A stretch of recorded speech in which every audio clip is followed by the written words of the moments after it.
শহরে নাসিম বানু তার দুই মেয়েকে নিয়ে থাকতেন। বড় মেয়ে শাবানার বয়স 20 বছর আর ছোট মেয়ে বিশেষ 17। স্বামীর ইন্তেকালের পর নাসিম লোকের বাড়িতে কাজ করে সংসার চালাতেন। শাবানা, আজও তুই তোর ভাগের রুটি মেহবিশের প্লেটে রেখে দিয়েছিস? আম্মু, আমার খিদে ছিল না, আর ওকে তো অনেক রাত পর্যন্ত পড়তে হয়, ওর শক্তি দরকার। আপা, তুমি সব সময় এমন করো। একদিন আমি বড় অফিসার হব, তখন তোমাকে কিছুই করতে দেব না, শুধু বসে বসে হুকুম চালাবে। আগে পড়াশোনাটা শেষ কর অফিসার সাহেবা, হুকুম পরে চালাস। হাসি মজা তো চলতোই, কিন্তু নাসিমের বুকের ভেতর একটা কাঁটা সব সময় খচখচ করত। শাবানার বিয়ে। যেখানেই কথা চলতো একটাই প্রশ্ন আসতো, যৌতুকে কি দেবে? একদিন রইসা খালা বাড়িতে এলেন। আজ তার মুখে অন্যরকম এক ঝলক ছিল। নাসিম, একটা সম্বন্ধ নিয়ে এসেছি, কিন্তু আগে পুরো কথাটা শুনে নাও, তারপর সিদ্ধান্ত নিও। ছেলে না পুরুষ মানুষ, নাম আকরাম, বয়স প্রায় 45 বছর, সবজি মান্ডির বড় আড়তদার, ভালো রোজগার করে। বউ 2 বছর আগে ইন্তেকাল করেছে। একটা মেয়ে আছে, জোয়া, 6 বছরের। খালা, 45 বছর? আমার মেয়েটার বয়স 20, এটা কোনো কথা হলো? পুরো কথাটা তো শোনো, লোকটা পরিষ্কার বলে দিয়েছে, যৌতুকে একটা সুতোও নেবে না, বিয়ের সব খরচ নিজে দেবে। তার বউয়ের চেয়ে বেশি তার মেয়েটার জন্য একটা মা দরকার। মেয়েটা যেদিন থেকে মাকে হারিয়েছে, কারো সাথে কথা বলাই ছেড়ে দিয়েছে। বাবা সারাদিন মান্ডিতে থাকে, মেয়েটা ঘরে শুকিয়ে যাচ্ছে। নাসিম কিছু বলতে পারলেন না। তখনই দরজার পিছনে দাঁড়িয়ে থাকা শাবানা নিজেই ঘরে ঢুকে এলো। আম্মু, আমি এই সম্বন্ধ কবুল করব। শাবানা, তুই কি পাগল হয়ে গেছিস? তুই বয়সটা শুনিসনি? সব শুনেছি আম্মু, এটাও শুনেছি যে একটা 6 বছরের বাচ্চা মা ছাড়া শুকিয়ে যাচ্ছে। আর এটাও জানি যে আমাদের কাছে যৌতুকের নামে একটা ফুটো পয়সাও নেই। আমি যেখানেই যাব এই প্রশ্ন পিছু ছাড়বে না। কিন্তু খালা, আমার একটা শর্ত আছে। আমার বোনের পড়াশোনা কখনো থামানো যাবে না। যেদিন মেহবিশের বিয়ে হবে, ধুমধাম করে হবে। ব্যাস, এটাই আমার যৌতুক, ধরে নিন। রইসা খালার চোখ ভরে এলো। তিনি এত সম্বন্ধ করিয়েছেন, কিন্তু এমন মেয়ে প্রথমবার দেখলেন। বিয়ের এক রাত আগে 2 বোন শেষবারের মতো এক খাটে শুয়েছিল। মেহবিশের কান্না থামছিল না। আপা, তুমি আমার জন্যই এই বিয়ে করছো, তাই না? আমার পড়াশোনা, আমার খরচ, আমাকে অফিসার হতে হবে না। আমার আমার আপাকে চাই। চুপ করো পাগলি, আমি কারো জন্য না, নিজের ইচ্ছায় যাচ্ছি। আর শোন, ওখানে একটা ছোট্ট পুতুল আছে, জোয়া। ভাব, এখন আমি একটা মেয়েও পেয়ে যাব। আমি তো লোকসানে নেই।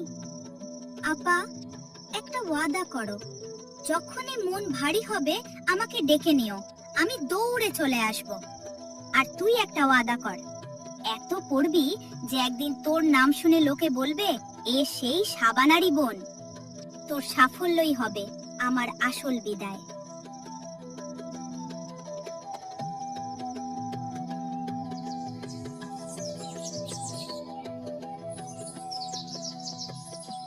পরের দিন সাদামাটা ভাবে নিকাহ হয়ে গেল। আকরামের বাড়ি বড় ছিল, সেই বাড়িতেই তার বড় ভাই সলিম, ভাবি কাউসার আর তাদের 19 বছরের ছেলে নাদিমও থাকতো।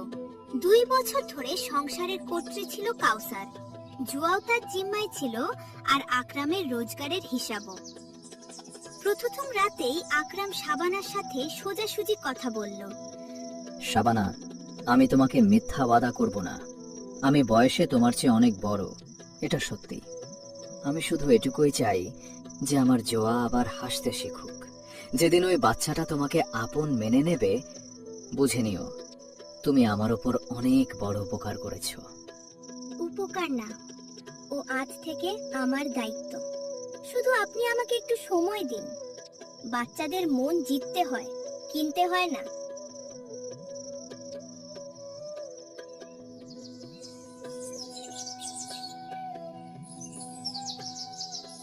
পরের দিন সকালে আকরাম সংসারের চাবি আর মাসের খরচ শাবানার হাতে তুলে দিল। ভাবি, এতদিন আপনি অনেক সামলেছেন, আপনাকে ধন্যবাদ। কিন্তু এখন থেকে সংসারের কর্ত্রী শাবানা। জোয়া আর সংসার দুটোর দায়িত্বই এখন ওর। হ্যাঁ হ্যাঁ, কেন নয়? সংসার তোমার, বউ তোমার, আমি তো পরই ছিলাম।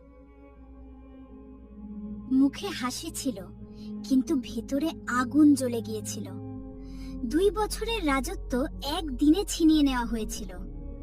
কাউসার সেদিনই পণ করল, এই নতুন বউকে এখানে টিকতে দেবে না।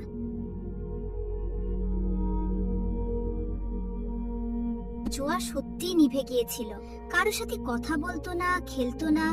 সারাদিন তার মরহুম আম্মুর পুরনো ওড়না বুকে জড়িয়ে কোণে বসে থাকতো। শাবানা তাকে ডাকার চেষ্টা করলে বাচ্চাটা দৌড়ে ঘরে ঢুকে গেল।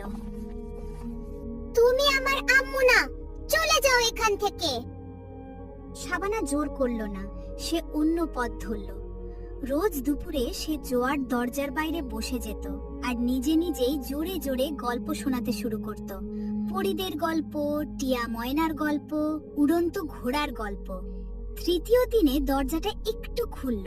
5ম দিনে জোয়া দরজার আড়াল থেকে গল্প শুনতে লাগলো। আর 8ম দিনে ওই পরীটার কি হলো যে তার বাচ্চার সাথে দেখা করতে আকাশ থেকে আসতে পারেনি? ওই পরী রোজ আসে শোনা, শুধু দেখা যায় না। সে বাতাস হয়ে তার বাচ্চার চুল বুলিয়ে দেয়, রোদ হয়ে তার কপালে চুমু খায়, আর যাওয়ার সময় কাউকে বলে যায়, আমার পুতুলটার খেয়াল রেখো। কাকে বলে যায়? যে তার পুতুলটাকে সবচেয়ে বেশি ভালোবাসে, হয়তো আমাকে। জোয়া দৌড়ে এসে শাবানার কোলে ঝাঁপিয়ে পড়ল আর হাউমাউ করে কেঁদে ফেলল। 2 বছরে জমে থাকা কষ্ট বেরিয়ে এলো। সেদিনের পর থেকে জোয়া শাবানার ওড়না ধরে ধরে পুরো বাড়িতে ঘুরে বেড়াতো।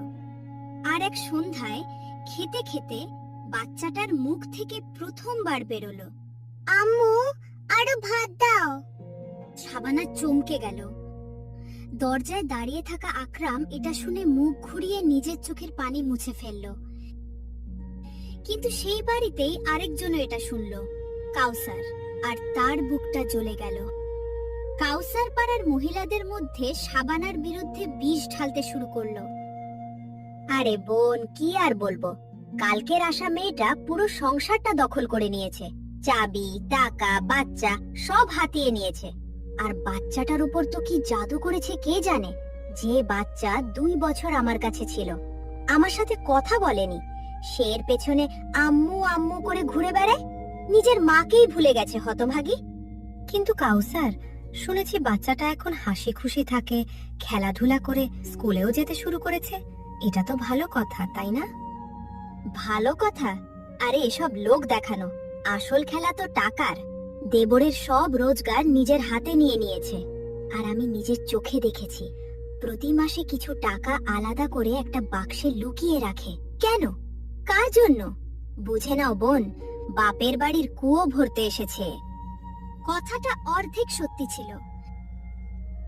শাবানা প্রতি মাসে নিজের খরচের টাকা থেকে একটু একটু বাঁচিয়ে একটা বাক্সে রাখতো, কিন্তু বাপের বাড়ি পাঠানোর জন্য না, মেয়ে বিশের পড়াশোনা আর বিয়ে নিজের ওয়াদার জন্য।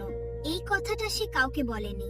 এই লুকানো সত্যিটাই পরে তার উপর ঝড় হয়ে ভেঙে পড়তে যাচ্ছিল। এই বাড়িতেই আরেকটা বিপদ বেড়ে উঠছিল। কাউসারের ছেলে নাদিম। পড়াশোনা সে কবেই ছেড়ে দিয়েছে। সারাদিন মোবাইল, বন্ধু আড্ডা আর জুয়ার নেশা। মায়ের কাছ থেকে লুকিয়ে টাকা চাইতো, আর কাউসার চোখ বন্ধ করে দিয়ে দিত, আম্মু 2000 টাকা লাগবে, বন্ধুর সাথে জরুরি কাজ আছে। গত সপ্তাহেই তো দিলাম, এখন কোথা থেকে আনবো? সব টাকা তো এখন ওই মহারানীর হাতে। তাহলে ওর কাছ থেকেই নাও না। চাচার রোজগারে কি ওর একার অধিকার নাকি? ওর কাছে চাইলে হিসাব চাইবে। তুই চিন্তা করিস না, এই চাবিও ফিরে আসবে। তাকাও, শুধু একটু সবর কর। কিন্তু নাদিমের সবর কোথায়? জুয়ায় তার উপর বন্ধুদের ধার চেপে গিয়েছিল, পুরো 30,000 টাকার। আর ধার দেওয়া লোকগুলো এখন হুমকি দিতে শুরু করেছিল। বাড়ির সবচেয়ে বড় আলমারিতে একটা ছোট সিন্দুক রাখা ছিল, আকরামের মরহুম প্রথম স্ত্রীর গয়না। আকরাম সবার সামনে বলেছিল এই গয়না জোয়ার আমানত, ওর বিয়েতে ওকে দেওয়া হবে। এক দুপুরে যখন শাবানা জোয়াকে স্কুল থেকে আনতে গিয়েছিল আর বাড়ি প্রায় খালি ছিল, আলমারি খুললো, সিন্দুক খালি হলো, আর সোনার 3টা চুড়ি আর একটা হার গায়েব হয়ে গেল। 2 দিন পর কাউসার পুরো বাড়িতে তুফান তুললো। হায় আল্লাহ, গয়না! জোয়ার আমানতের গয়না গায়েব! বাড়িতে চোর ঢুকেছে, নাকি বাড়ির ভেতরেই চোর বসে আছে? কি বলছো ভাবি? ভালো করে দেখেছো? ওই গয়না তো 100 বার দেখেছি। আর শোনো দেবরজি, চোর বাইরে থেকে আসেনি। আমি মাসের পর মাস দেখছি তোমার বউ চুপি চুপি একটা বাক্সে কিছু লুকিয়ে রাখে। সবার সামনে ওই বাক্স খোলাও, দুধের দুধ আর পানির পানি হয়ে যাবে। ভাবি, আপনি সব কি বলছেন? আমি গয়নায় হাতও দিইনি। তাহলে বাক্স খুলতে ভয় পাচ্ছিস কেন? খোল, সবার সামনে খোল। পুরো বাড়ি উঠোনে জড়ো হয়ে গেল। সলিম, নাদিম, কাউসার, আকরাম আর ভয়ে জ্বরসড়ো জোয়া। শাবানা কাঁপা কাঁপা হাতে বাক্স খুলল। গয়না তো বেরোলো না, কিন্তু বেরোলো ঝুনে গুনে জমানো 11,000 টাকা। এই যে সবাই দেখে নাও, এই টাকা কোথা থেকে এলো? মাসের খরচ তো সংসারেই লাগে। এই 11,000 আকাশ থেকে পড়লো? নিশ্চয়ই গয়না বেচে টাকা বানাচ্ছিল। বাকিটা আগেই বাপের বাড়ি পাঠিয়ে দিয়েছে। আমি প্রথম দিন থেকেই বলছিলাম, গরিব ঘরের মেয়ে, লোভী স্বভাবের। শাবানার উপর যেন আকাশ ভেঙে পড়ল। সে সাফাই দিতে চাইছিল যে এই টাকা তার বোনের আমানত, তার নিজের ভাগের সঞ্চয়, কিন্তু অপমানে তার গলা বন্ধ হয়ে গেল। সে শুধু একবার আকরামের দিকে তাকালো, আর আকরামের চোখে সে সেই জিনিসটা দেখলো যেটা তাকে ভেতর থেকে ভেঙে দিল। এই টাকা কোথা থেকে এলো শাবানা? এটা আমার সঞ্চয়, আমার খরচের টাকা থেকে। আমি আমার বোনের জন্য। শুনলে তো, বোনের জন্য। আরে এই সংসারের টাকা বোনের জন্য। আর গয়না, সেটাও বোনের জন্যই গেছে নিশ্চয়ই। দেবরজি, এখনো চোখ বন্ধ করে রাখবে? আকরাম কিছু বলল না। সে চুপচাপ শাবানার হাত থেকে সংসারের চাবি নিল আর কাউসারের হাতে রেখে দিল। এই চটটা হাতের ছিল না, কিন্তু শাবানার জন্য এর চেয়ে বড় চড় আর কিছু হতেই পারত না। সেই রাতে শাবানা নিজের ঘরে দেয়ালে হেলান দিয়ে ঘন্টার পর ঘন্টা কাঁদলো। বাইরে বারান্দায় আকরাম এপাশ ওপাশ করছিল। মন বলছিল বউ এমন মেয়ে না, কিন্তু মাথায় কাউসারের বলা বিষাক্ত কথাগুলো ঘুরছিল। তখনই ঘরের দরজাটা আস্তে করে খুলল। ছোট্ট জুয়া নিজের বালিশ টানতে টানতে ভেতরে এলো। আম্মু, তুমি চোর না, আমি জানি। বেশ সোনা, তোর এটুকু বলাই আমার জন্য যথেষ্ট। দুনিয়া যা খুশি বলুক। আম্মু, একটা কথা বলবো, কিন্তু তুমি কাউকে বললে ও আমাকে মারবে। কে মারবে? কি হয়েছে জোয়া? ভয় পেও না, আম্মু আছে তো। যেদিন তুমি আমাকে স্কুলে নিতে এসেছিলে, আমি আমার পুতুলটা বাড়িতে ভুলে গিয়েছিলাম, তাই আমি দৌড়ে আগে বাড়ি চলে এসেছিলাম। আমি দেখেছিলাম নাদিম ভাইজান বড় আলমারি খুলে আম্মু সিন্ধুকে হাত ঢুকাচ্ছিল। আমাকে দেখে বলল, কাউকে বললে পা ভেঙে দেব। আমি ভয় পেয়ে গিয়েছিলাম আম্মু। শাবানার মাথা ঝিমঝিম করে উঠল। তাহলে এই ব্যাপার। কিন্তু সে এটাও জানতো একটা 6 বছরের বাচ্চার সাক্ষী কাউসার 1 মিনিটেই মিথ্যা প্রমাণ করে দেবে। বলবে নতুন আম্মু বাচ্চাকে মুখস্থ করিয়ে পাঠিয়েছে। প্রমাণ দরকার ছিল, পাকা প্রমাণ। তুই অনেক সাহসের কাজ করেছিস আমার সোনা। এখন এই গোপন কথাটা আম্মুর হলো। তুই নিশ্চিন্তে ঘুমিয়ে পড়।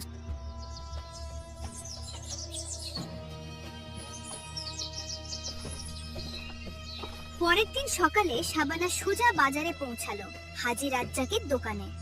হাজী রাজ্জাক এলাকার সবচেয়ে পুরনো স্বর্ণকার আর আকরামের মরহুম আব্বার বন্ধু। হাজী সাহেব, আদবের সাথে একটা কথা জিজ্ঞেস করতে চাই। গত সপ্তাহে কোনো যুবক কি আপনার কাছে সোনার 3টা চুড়ি আর একটা হার বিক্রি করতে এসেছিল? মা, তুমি কে? আমি আকরাম সাহেবের স্ত্রী, আর যে গয়নাগুলো বিক্রি হয়েছে সেগুলো আমার সৎ মেয়ের আমানত ছিল, তার মরহুম মায়ের স্মৃতি। ইয়া আল্লাহ, তাহলে ওই ছেলেটা? হ্যাঁ মা, এসেছিল। সলিম মিয়ার ছেলে নাদিম। বলছিল আম্মু পাঠিয়েছে, বাড়িতে খুব দরকার। আমি চিনে ফেলেছিলাম, তাই গয়নাগুলো গলাইনি, যত্ন করে রেখে দিয়েছি। ভেবেছিলাম আকরমকে একবার জিজ্ঞেস করে নিই। পুরনো গয়না ছিল, কারিগরি দেখেই বুঝে গিয়েছিলাম এগুলো বেচার জিনিস না, আমানত। হাজি সাহেব, শুধু আরেকটা মেহেরবানি করুন। কাল সন্ধ্যায় এই কথাটাই আমার স্বামীর সামনে বলে দিন। একজন নির্দোষের উপর চুরির অপবাদ, আর একটা বাচ্চার আমানতের প্রশ্ন। মা, সত্যি কথা বলার জন্য কারো অনুমতি নিতে হয় না। তুমি চিন্তা করো না, কাল আমি নিজে তোমাদের বাড়ি আসব, আর গয়নাও সাথে নিয়ে আসব।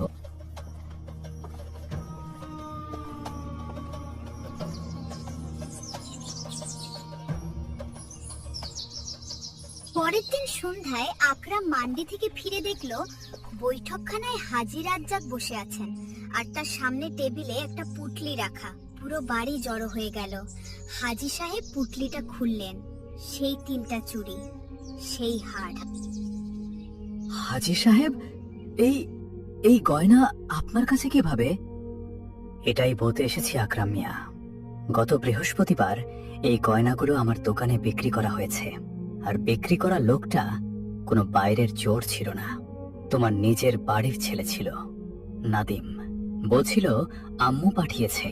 ঘরে নীরবতা নেমে এলো। কাউসারের মুখ সাদা হয়ে গেল। নাদিম, হাজি সাহেব মিথ্যা বলছেন, বল। চাচা, চাচা মাফ করে দাও। জুয়ায় ধার চেপে গিয়েছিল, ওরা জানে মেরে ফেলার হুমকি দিচ্ছিল।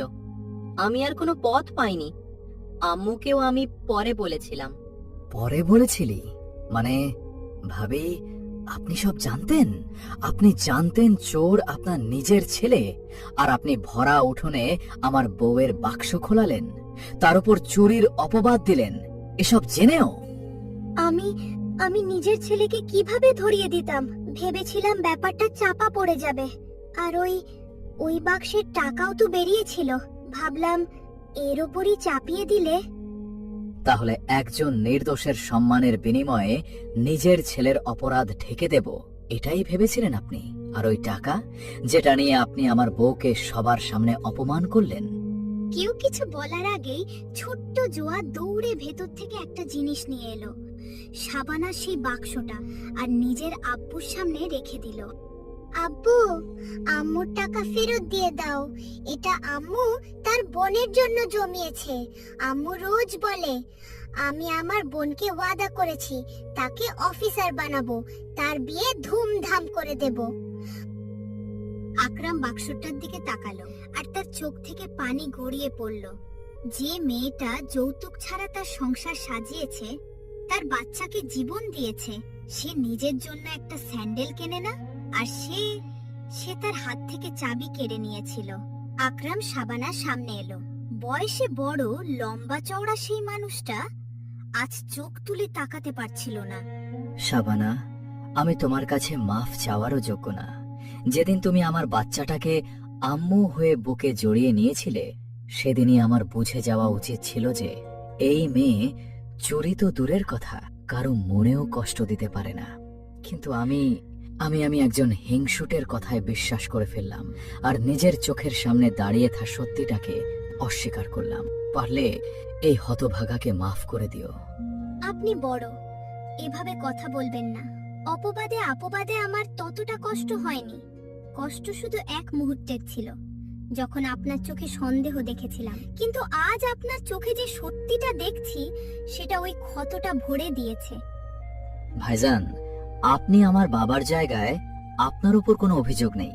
কিন্তু ভাবি আর নাদিম আর এই বাড়িতে থাকবে না যতদিন না নাদিম নিজের পায়ে দাঁড়িয়ে পরিশ্রমের রোজগার দিয়ে ধার আর গয়নার টাকা ফিরিয়ে দেয়, আর ভাবি সাচ্চা মনে নিজের ভুল স্বীকার করেন। না আকরাম, শাস্তি শুধু ওদের একার না, আমারও। আমি চোখ বন্ধ করে বসেছিলাম। আমরা 3জনই যাব, আর তোকে ওয়াদা দিলাম তোর এক একটা পয়সা ফেরত আসবে। আর আমার ছেলে মানুষ হয়ে ফিরবে। আমি তোর সাথে অনেক খারাপ করেছি, হিংসায় অন্ধ হয়ে গিয়েছিলাম। পারলে এই মুখপুরীকে মাফ করে দিস।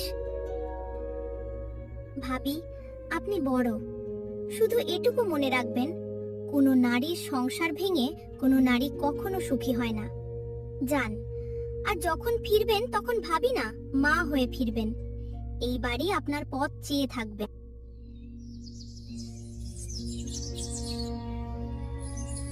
সময় কাটলো, বাড়িতে এখন শান্তি। জোয়া স্কুলে প্রথম হতে শুরু করেছে। আর একদিন ডাকপিয়ন একটা চিঠি নিয়ে এলো, মেহবিশের রেজাল্ট, পুরো জেলায় দ্বিতীয় স্থান, আর সামনের পড়াশোনার জন্য সরকারি বৃত্তি। শাবানা চিঠিটা বুকে জড়িয়ে অনেকক্ষণ কাঁদলো। আকরাম হাসতে হাসতে বলল, এখন কান্নার না, প্রস্তুতির সময় বেগম। আমি ভাবছি আমাদের মেহবিশের জন্য একটা সম্বন্ধ আছে। আমার বন্ধুর ছেলে আদিল শহরের ব্যাংকে চাকরি করে, ছোনাও তার সামনে ফিকে। আর তার আব্বার একটাই শর্ত, যৌতুকের নাম নিলে সম্বন্ধ সেখানেই শেষ। কিন্তু মেহবিশের পড়াশোনা, ও তো অফিসার হতে চায়। তাহলে হবে, এই কথা আমি আগেই পরিষ্কার করে দিয়েছি। বিয়ের পরও মেহবিশের পড়াশোনা চলবে, পরীক্ষাও দেবে, চাকরিও করবে। আদিল নিজেই বলে, শিক্ষিত বউ সংসারের রৌনক।